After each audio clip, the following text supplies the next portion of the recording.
A comedian stood on the most elite stage in Hollywood, looked directly into a room full of the most powerful people on Earth, and said this. You're in no position to lecture the public about anything. You know nothing about the real world. Most of you spent less time in school than Greta Thunberg. So, if you win, right, come up, accept your little award, thank your agent and your God, and fuck off. The room went silent, but he wasn't done. That was 2020, and what nobody knew at the time was that Rickey Gervais wasn't just making jokes. He was confirming something that two filmmakers had been trying to tell us for decades. The movie was recut and changed after his... And they will deny it. But as a student of Kubrick, I'm watching the movie and I'm like, oh, Kubrick wouldn't do that. I'm in the files for not going. Jeffrey Epstein was trying to meet with me. Oh, I did see that. Yeah, and I was like, what? No thanks. One died 6 days after delivering his final cut. The other was blacklisted for 20 years. And now, Rickey Gervais, one of the only people who ever stood on Hollywood's biggest stage and told the truth to their faces, is getting emotional about how both films were targeted by the exact same people for the exact same reason. But here's what nobody is connecting. Let's start with something that mainstream media has deliberately avoided discussing. Rickey Gervais didn't just roast Hollywood at the Golden Globes. If you do win an award tonight, don't use it as a platform to make a political speech. You're in no position to lecture the public about anything. You know nothing about the real world. Most of you spent less time in school than Greta Thunberg. Come up, accept your little award, thank your agent and your God, and f*** off, okay? He didn't just make celebrities uncomfortable for 3 hours every few years. He was doing something far more calculated, far more intentional, and far more dangerous than anyone realized at the time. He was testing how much truth that room could handle. And when the Epstein reference landed, when he looked into a room full of A-list actors, studio executives, and industry power players and said he knew Epstein was their friend, the reaction told him everything he needed to know. Some laughed nervously, some didn't laugh at all, some faces went completely blank, and the cameras, interestingly, cut away from certain tables faster than they cut away from others. That wasn't a joke.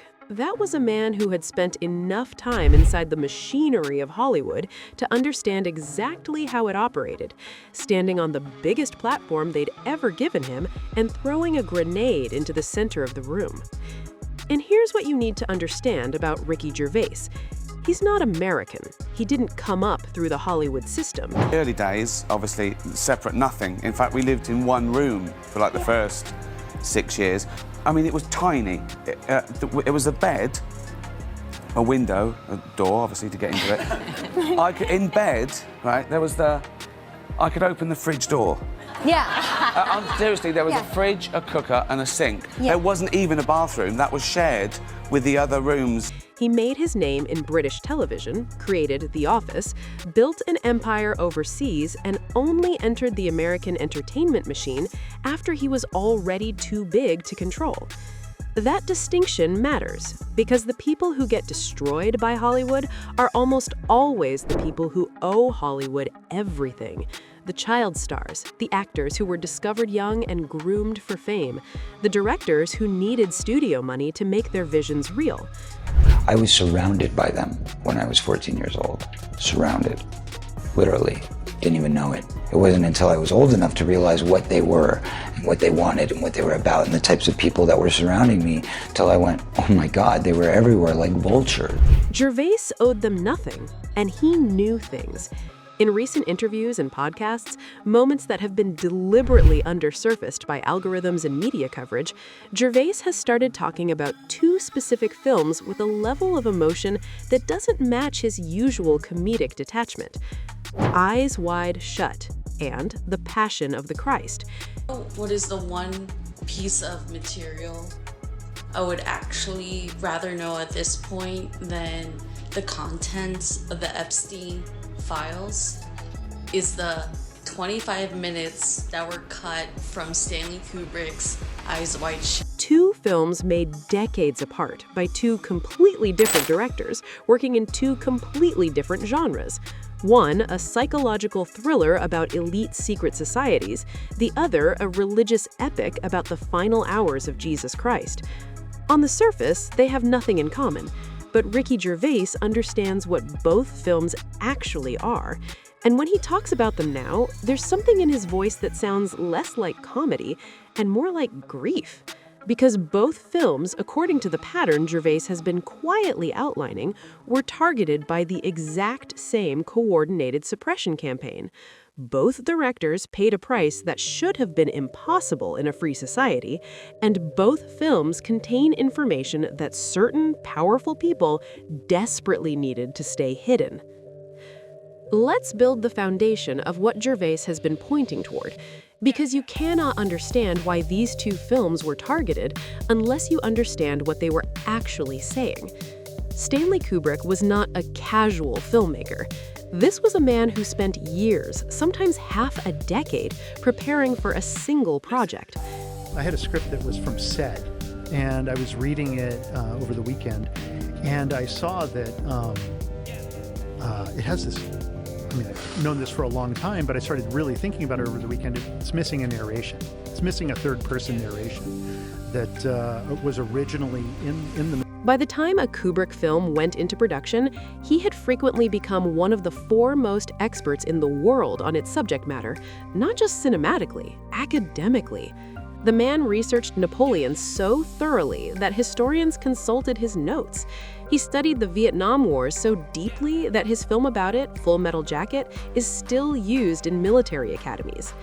So when Kubrick decided, in his final chapter of a career, to make a film about secret societies, masked rituals, and the sexual exploitation of vulnerable people by wealthy elites, the question that demands to be asked is, what did he know, and how did he know it? Eyes Wide Shut was released in 1999. On the surface, it's a psychological drama about a Manhattan doctor named Bill Harford, played by Tom Cruise, who stumbles into a hidden world of masked ceremonies and elite exploitation after his wife, played by Nicole Kidman, confesses to having fantasies about another man. But that's the surface reading. The real film is something else entirely. Listen, Bill, I don't think you realize what kind of trouble you were in last night. What do you think those people were? Those were not just ordinary people there. If I told you their names, I'm not going to tell you their names, but if I did, I don't think you'd sleep so well. That line, right there, that's not movie dialogue. That's a blueprint. That's Kubrick, through the mouth of a fictional character, telling the audience exactly how these networks operate. The inner circle, the shared secret that ensures silence, the implicit threat that knowing too much will destroy you. And here's what nobody was supposed to notice. Kubrick delivered his final cut of Eyes Wide Shut on March 7, 1999. 6 days later, he was dead. He was 70 years old, his official cause of death was listed as a heart attack in his sleep, and within weeks, the film he had spent years perfecting was being altered. I had a script that was from set, and I was reading it over the weekend, and I saw that it has this, I've known this for a long time, but I started really thinking about it over the weekend. It's missing a narration. It's missing a third-person narration that was originally in the movie. Approximately 24 minutes of footage was removed from Kubrick's final cut. That's roughly 15% of the entire film. And the narration, the guiding voice that would have framed every scene, told the audience exactly what they were looking at, was completely stripped out. I had a script that was from set, and I was reading it over the weekend, and I saw that it has this, I've known this for a long time, but I started really thinking about it over the weekend. It's missing a narration. It's missing a third-person narration that was originally in the movie. Think about what that means. The most meticulous, detail-obsessed director in Hollywood history spent years crafting a film about elite exploitation networks, delivered it to the studio, and was dead less than a week later. And then his film was immediately altered by people who were not him. Rickey Gervais has talked about this timeline with visible discomfort because Gervais understands something that most people miss. Kubrick didn't invent the world depicted in Eyes Wide Shut. He documented it. The costume shop where young women are commodified, the masked ceremony where identity is hidden specifically so that accountability becomes impossible, the network of wealthy men who share access to victims and use that shared guilt as insurance for anyone ever talking. Every single element of what Kubrick depicted has now been confirmed by the Epstein files. Now, let's talk about the other film that Gervais keeps circling back to. Because if Eyes Wide Shut was a warning about one type of institutional corruption, The Passion of the Christ was a warning about another type. Mel Gibson made that film in 2004 at his own expense. No studio would fund it. Hollywood found it uncomfortable, not because of the religious content, but because Gibson was making a film about institutional betrayal, about leaders who were supposed to protect the vulnerable, using their power to silence the vulnerable instead. The Passion of the Christ is at its core a story about what happens when one person tells the truth against the weight of every institution aligned against him. And Gibson paid for making it. I was surrounded by them when I was 14 years old. Surrounded. Literally. Didn't even know it. It wasn't until I was old enough to realize what they were and what they wanted and what they were about and the types of people that were surrounding me till I went, oh my God, they were everywhere like vultures. That is not a man speaking theoretically. That is a man who walked into Hollywood as a young person and immediately felt that something was deeply, fundamentally wrong. I had a whole bunch of weird paranoid suspicions about what the hell was going on because there was a lot of stuff I couldn't understand. Right. And nobody was really bothering to explain it to me. They don't. And I formed a bunch of opinions about the town and about the people in it that were like, surely that couldn't be, because a whole place can't be like, Weird Town, where the stranger wanders in and all the people are in the bar and they all shut up when he looks at them and they tell you don't go into the house on the hill, and it's like that. Mm-hmm. And then you go away and you think, no, I was wrong. I mean, that's insane thinking. I'm paranoid. I imagined that stuff. That couldn't be the reason for why so-and-so was acting like. Could it? Mm-hmm. And then you find out later on the track that you are exactly on track with a lot of this stuff. Do you hear what he's describing? The outsider who wanders into a town where everyone is hiding something. The locals who all go quiet when you look at them too closely. The house on the hill they tell you to avoid. That's not a metaphor. That's a precise description of how Hollywood felt to someone who wasn't part of the network. He knew. He knew before he could prove it, and the industry knew that he knew. So they did what they always do to people who get too close to the truth. They destroyed him. The DUI incident, the leaked phone calls, the anti-Semitism allegations, the systematic blacklisting that took one of the biggest careers in Hollywood history and dismantled it piece by piece. 20 years. Mel Gibson spent 20 years in the wilderness because he made a film about institutional corruption and wouldn't apologize for telling the truth. And here's what Rickey Gervais understands that almost nobody else is saying publicly. Gibson and Kubrick were targeted by the same forces. Different methods, same agenda. Kubrick's film was altered after his death. Gibson's career was destroyed while he was still alive. But both men were being punished for the same crime. They saw behind the mask, and they tried to show the rest of us what was there. So why is Rickey Gervais, of all people, getting emotional about this connection? Because Gervais spent years standing on Hollywood stages delivering monologues that made the entire room visibly uncomfortable and watching exactly who squirmed at which jokes. He saw who laughed nervously when he mentioned Epstein. He saw who went stone-faced when he talked about celebrities lecturing the public while knowing nothing about the real world. He saw which cameras cut away and which stayed, and he started putting pieces together. The Golden Globes gave Gervais a unique vantage point. He was simultaneously inside the room and outside the network. He could observe without being observed. He could say things that would have destroyed anyone else's career because he didn't need their approval to survive. So when Gervais talks about Eyes Wide Shut and The Passion of the Christ now, he's not doing film criticism. He's doing something closer to testimony. Now, let's talk about what's happened since the Epstein files started being released. Because everything both films depicted, everything Feldman has been saying, everything Gibson felt, everything Kubrick documented, is now showing up in official government records. The unredacted files named Sultan Ahmed bin Salem, chairman and CEO of DP World, one of the largest port logistics operators on Earth. His correspondence with Epstein was damaging enough that he resigned from his position in February 2026, following its exposure. The files detailed alleged facilitation of victim movement across international borders, Ukrainian and Moldovan women, connections to facilities in Turkey. This wasn't a party story. This was, according to the documented record, organized international crime operating at the highest levels of global commerce. This is exactly what Eyes Wide Shut depicted. International networks, cross-border operations, wealthy men using global infrastructure to move people without consequence. Victoria's Secret? Models, recruitment, access? Kubrick showed us a costume shop where young women were commodified. Gibson showed us talent scouts who turned children into inventory through Sound of Freedom.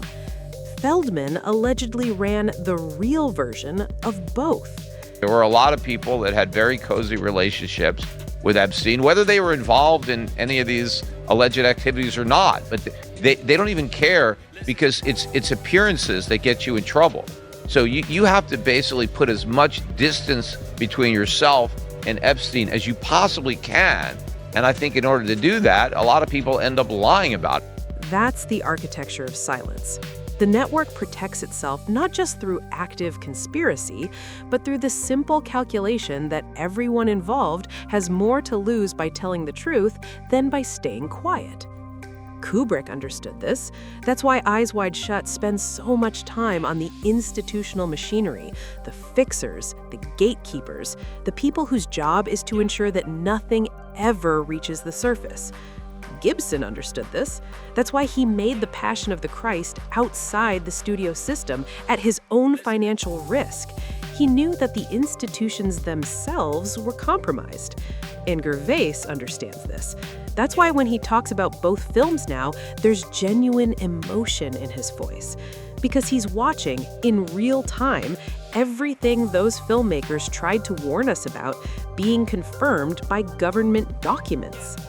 Here's what Rickey Gervais has been quietly pointing toward: the pattern. Because once you see it, you can't unsee it. Stanley Kubrick made a film depicting elite exploitation networks with documentary precision. He delivered his final cut to the studio. 6 days later, he was dead. His film was immediately altered, 24 minutes removed, the narration stripped out. Gibson made a film about institutional corruption and the silencing of truth-tellers. He financed it himself because no studio would touch it. The film became one of the most successful independent releases in history. His career was systematically destroyed over the following decade. Feldman tried to tell the truth about what was happening to children in Hollywood. He gave names to police, he went on television, he was publicly dismissed as unreliable, attention-seeking, difficult. Nobody followed up on his reports. Joe Rogan attended a party that felt like Eyes Wide Shut, was approached by Epstein's organization for a meeting, refused, and has spent years since being subjected to hit pieces, advertiser pressure, and deplatforming campaigns. Different methods, same result. The person who speaks gets destroyed, the network survives. And Rickey Gervais stood on the Golden Globe stage and watched all of this happen from the inside. He made his jokes about Epstein, watched which faces went cold, and understood that the people in that room weren't just celebrities. They were nodes in a network. Some were participants, some were enablers, some were simply too afraid to speak. But all of them understood on some level what the silence was protecting. When Gervais talks about Eyes Wide Shut and The Passion of the Christ now, he's not reviewing films. He's mourning filmmakers. He's grieving for Kubrick, who didn't live to defend his work. He's grieving for Gibson, who lost 20 years of his career for daring to tell the truth.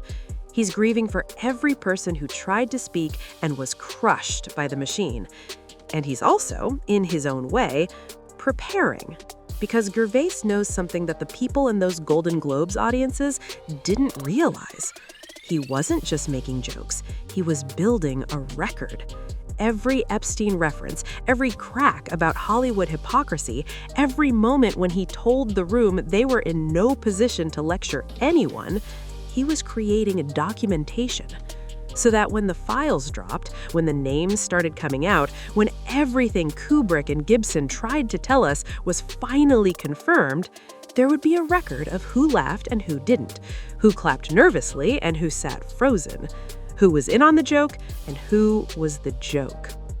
Let's do something that nobody has properly done. Let's lay both films directly on top of the Epstein operation and see exactly where they match. In Eyes Wide Shut, the entry point into the network is a high-end social party, legitimate, wealthy, filled with respected names.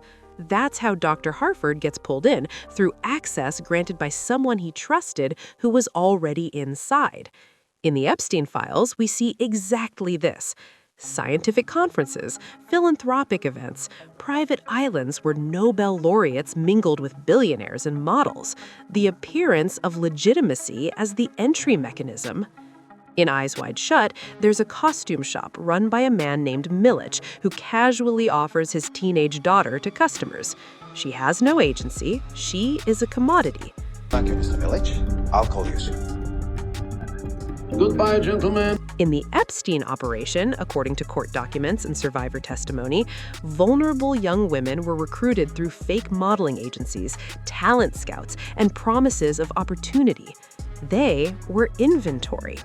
Kubrick showed us exactly how it worked decades before anyone was willing to say it publicly. In Eyes Wide Shut, once you're inside the ritual, the system protects itself through shared guilt. Everyone who attends is now part of it. Going to the police means confessing your own involvement. That is textbook Epstein. He kept records, flight logs, photographs, recordings. Not because he was sentimental, because he was building insurance. Every powerful name that passed through his orbit became leverage he could activate if necessary. The Passion of the Christ depicts the same architecture in a different institution. Religious leaders protecting each other, truth tellers being silenced, the machinery of cover-up operating so smoothly that the public never sees it. Both films, same warning, different costumes. And Sound of Freedom, produced by Mel Gibson years after The Passion, takes the themes even further. Fake talent scouts, children moved across borders, networks that survive because the people who know are either complicit, afraid, or operating within systems too compromised to act. Gibson has been making the same film in different forms for 20 years, and he keeps getting punished for it. I think it's interesting, Stanley Kubrick probably would be canceled today. Here's where we land. The title of Kubrick's film is the entire message. Eyes Wide Shut. The choice to see without seeing, the decision to look directly at something evil and pretend it isn't there because the alternative, actually confronting it, is too dangerous, too costly, too career-ending. Hollywood kept its eyes wide shut for decades. The media kept its eyes wide shut. The institutions that were supposed to protect people kept their eyes wide shut. But Kubrick opened his, and it cost him his film and maybe his life. Gibson opened his, and it cost him 20 years of his career. Feldman opened his, and it cost him his credibility in the eyes of an industry that needed him to be unreliable. Rogen opened his. He said no to the meeting, attended the party just long enough to understand what he was looking at, and has spent years talking about it while being attacked from every direction. And Gervais? Gervais stood in front of the most powerful people in entertainment and told them the truth about themselves. He watched two filmmakers get destroyed for the same crime, and now he's getting emotional about what could have been if Kubrick had lived to defend his film, if Gibson hadn't been blacklisted, if anyone in power had listened to Feldman 30 years ago. But here's the thing that the system didn't count on. The truth doesn't need protection. It just needs time. And time, finally, is up. Drop your thoughts in the comments. Do you think Gervais knows more than he said? Was Kubrick silenced? Is Gibson's comeback connected to the files dropping? And most importantly, who else in that Golden Globes audience knew exactly what Gervais was talking about and chose to keep their eyes wide shut? Subscribe, because this story is just getting started. The files are still coming, the names are still dropping, and the conversation that Kubrick started in 1999 is finally being finished.